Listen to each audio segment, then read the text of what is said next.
Մեկնարկել է արտաքին գործերի նախարար Արարատ Միրզոյանի պաշտոնական այցը Ղազախստանի Հանրապետություն, կայացել է Արարատ Միրզոյանի և Ղազախստանի փոխվարչապետ արտաքին գործերի նախարար Մուրադ Նուրտելուի առանձնազրույցը։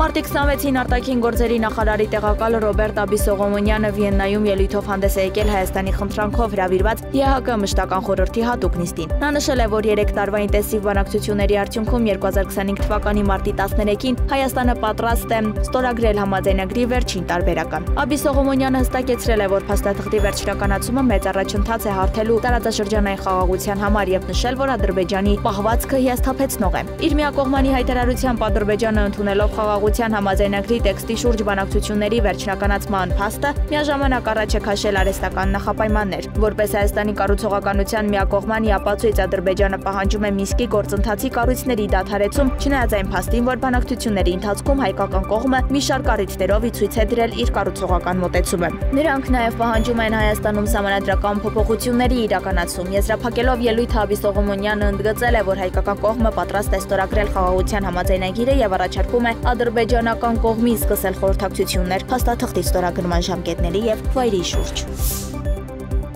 Իտալիա-Հայաստան բարեկամական խմբի խորհրդարանականները հայտարարություն են տարածել, որով միացել են Հայաստանի և Ադրբեջանի միջև խաղաղության համաձայնագիրը անհապաղ ստորագրելու կոչին։